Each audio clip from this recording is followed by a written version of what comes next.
That's pretty dang good. 6 walks in 67 innings. That's less than 1 walk per 9 at home. And on the road, 15 walks in 79 innings. Still a pretty good ratio. His ERA is almost the same. 2.95 at home, 2.84 on the road. We're talking about a consistent pitcher, not a dominant pitcher. We're talking about a consistent pitcher, not necessarily great upside. And I think that's why Greinke at age 36 is in my third tier. Remember, tiers 1 and 2, those are great pitchers. Great upside, great strikeout upside. I mean, look back at tier 2. Scherzer, Flaherty, Verlander, Bieber, Clevenger, Snell, Strasburg. All of those pitchers are going to strike out, unless injured, over 10 per 9. Tier 3, maybe not the strikeout potential, or maybe a little bit older. Just something about them, not quite the upside, if you will, of the pitchers I've got in my second tier. But Greinke's certainly in tier 3. So now let's move on to Philadelphia, the city of brotherly love, where we find 26-year-old right-hander Aaron Nola. Aaron Nola, once what would be considered a fantasy stardom role, last year fell off some. 202 innings, 12 wins, a 3.87 ERA, a whip of 1.265. Not as good a season as Nola had in 2018. And a closer look shows why. He imploded on the road last year. In Philly, 117 innings, 139 strikeouts, and a 2.935 ERA. But on the road, wow, more than 2 runs per game more. A 5.18 ERA on the road. That's right, 5.18 ERA on the road for Nola compared to 2.92 at home. So if I have Aaron Nola in my fantasy leagues and it's daily and he's on the road, I'm really hesitant. If it's weekly and for some reason he's a 2-starter and he's on the road, I'm probably sitting him. That's right. He threw 117 innings at home, struck out 139, 85 innings on the road, only struck out 90. Ratios, much worse on the road. His whip at home, 1.2. His whip on the road, 1.341. And even though he pitched 32 less innings on the road, he gave up 3 more home runs. 15 home runs he gave up on the road, 12 at home. His K per 9 at home, 10.7. His K per 9 on the road, 9.5. Clearly, Aaron Nola is much better in Philly than anywhere else. If those numbers on the road could become more Philadelphian, then we could free Aaron from the third tier and possibly place him in the second. But as it is now, based on 2019, even though he's Philly's number 1, he's in my tier 3, Aaron Nola. Now, the next 2 pitchers I want to talk about really intrigue me, not just because they're young, both under age 27, not just because they're hard-throwing right-handers, but also because they're playing on teams much improved.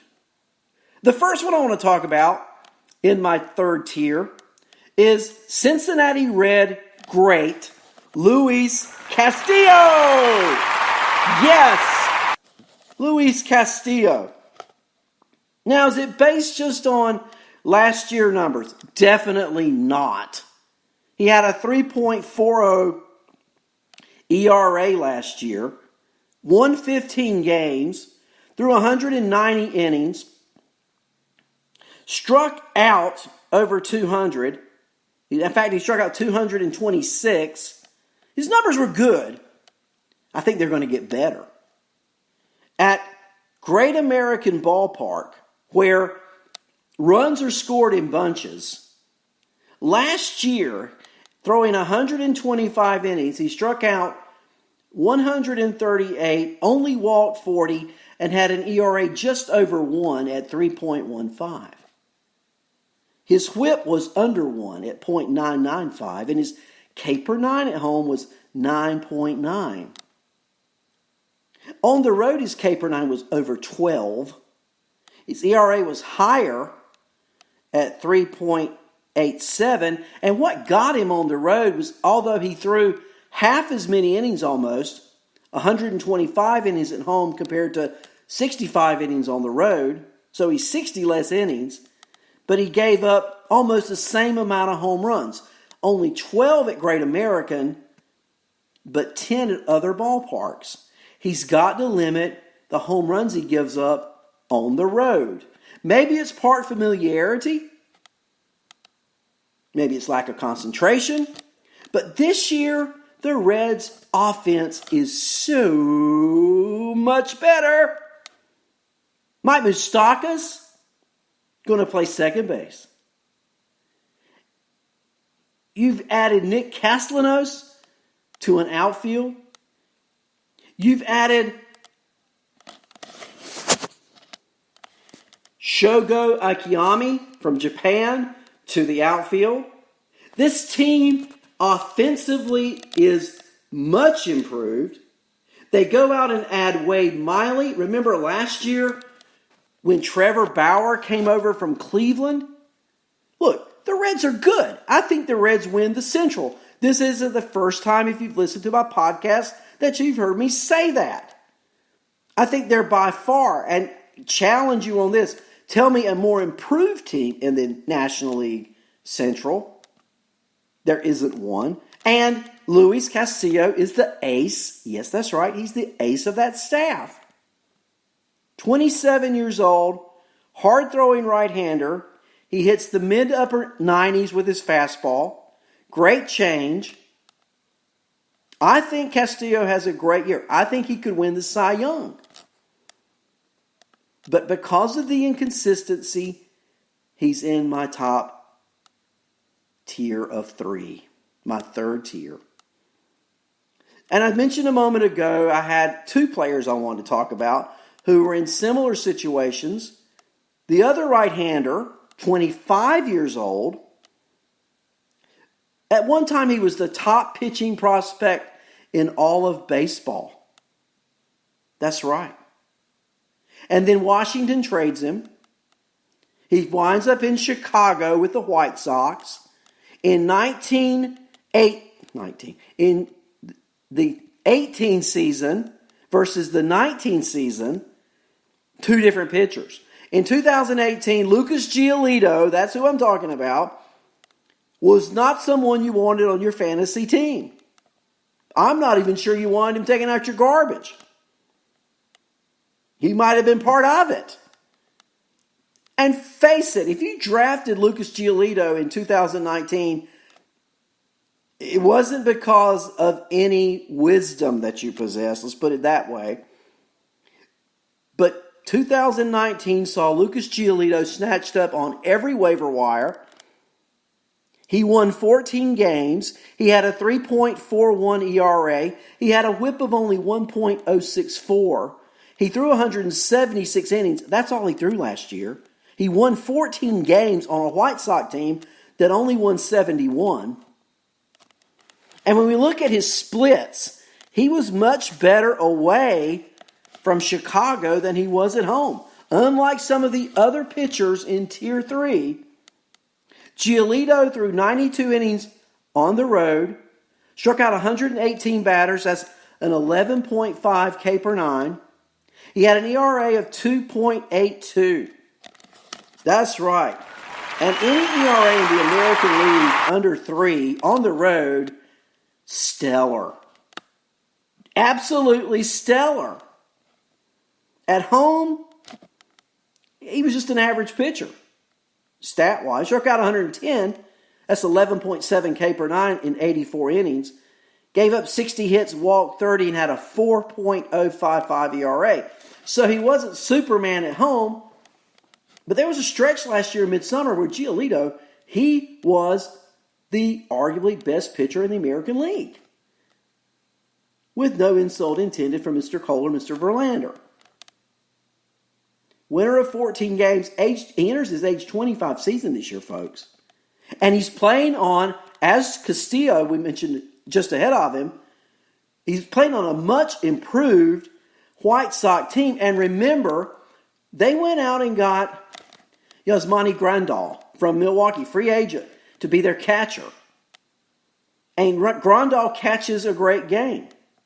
Leadership behind the plate, don't ever let it go unnoticed or unrecognized. And on this young White Sox staff, it's huge. And I think Yasmani Grandal coming over to catch for the White Sox makes Giolito worth at least 2 or 3 more wins over his 2019, which would put him around 17. I think he's going to help to make him more stable and more consistent when he's at home.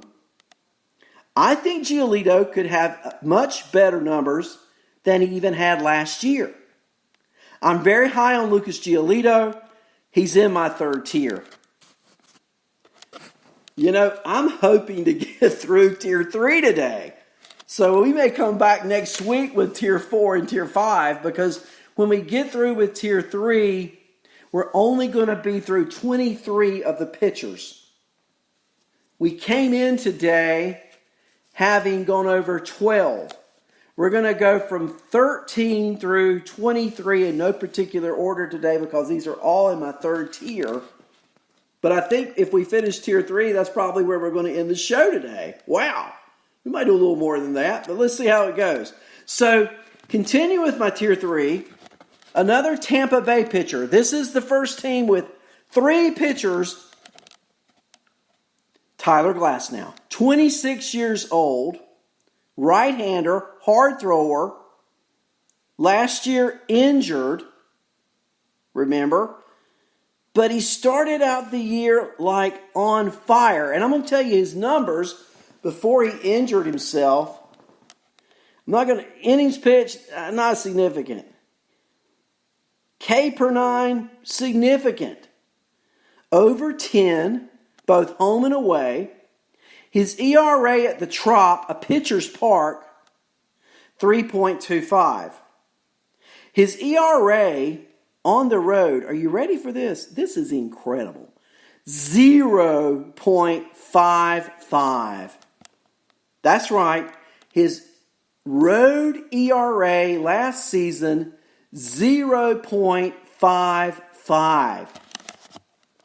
Wow. So why is he Tier 3? Because I'm not sure he can pitch a full season. But if he could pitch a full season, pitching like that, his ERA for the year last year, check this out, against left-handers. Now, this is a small sample because he was hurt. 22 innings, a 1.26 ERA. Against right-handers, 32 innings, a 1.69 ERA. For the year, his ERA was 1.78. Can you imagine those numbers projected out over 30, 32 starts? I mean, he's Cy Young. He's absolutely Cy Young if that happens. But due to the fact I've got concerns about health, due to the fact he's never pitched a full season, Glasnow, you're in my Tier 3. Staying in Tier 3. Former Dodger great, Hyun-Jin Ryu. Yes, free agent, going over to Toronto, leaving the National League, which is not in his favor as a pitcher. But last year, Ryu, up until about the middle of August, was the best pitcher in Major League Baseball. He finished the year with a 2.316 ERA. He had a whip at 1.00. He won 14 games. Now, he's not a strikeout pitcher like some of the others. He had a K per nine of just over 9 at home at Dodger Stadium, just over 7 on the road. He is a fly.